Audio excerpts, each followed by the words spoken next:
Welcome back, everybody. So, Riv, Yeah. tell us a little bit about Nosferatu. Sure. Nosferatu is German film, horror film.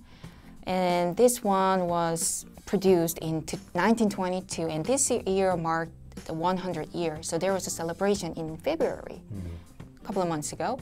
And then this one is actually unauthorized version of Bram Stoker's Dracula. So Nosferatu means vampire in German. And then at the time, the studio couldn't obtain the right to the novel, so there were some tweaks here and there. But eventually, the widow of Bram Stoker sued over adaptation, and then she won. But because it wasn't commercially successful, so there was no money given to her, right? And then even the court ordered to destroy the film, but somehow the film escaped and managed to survive. So you can actually watch on YouTube. Yeah, I mean, I'm glad that it survived because it's a cinema classic these days. Just a very well-made movie for the time. Yeah. Right. So what silent films have you seen?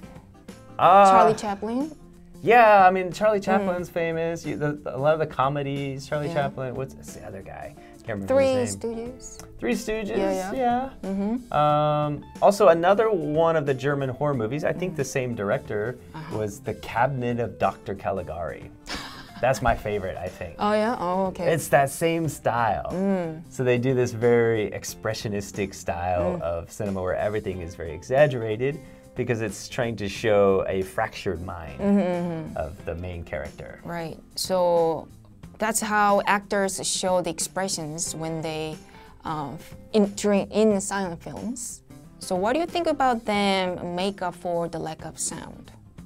Dramatic expressions? Yeah, a lot of people they think it's cheesy or is strange, but yeah, in the silent films there was no sound, no talking, so they were very exaggerated in their movements, right? Everything was very big. And they had to make up for that lack of sound. Right. And another reason is a lot of the actors came from the stage, right? They moved from stage to theater where they had to do that kind of thing because people were sitting farther away. Right. So they took that, and a lot of them, like Charlie Chaplin, brought it to film. Right. So it was kind of this transition period between vaudeville and stage to film. So yeah, okay. That's part of the process. Nowadays, we look at it and it looks kind of goofy, right? Silly sometimes. Silly, yeah, silly most of the time. But that was the start of the motion picture also. But look at how Hollywood became, one of the leading entertainment. Thank you for joining us today. We will see you next time.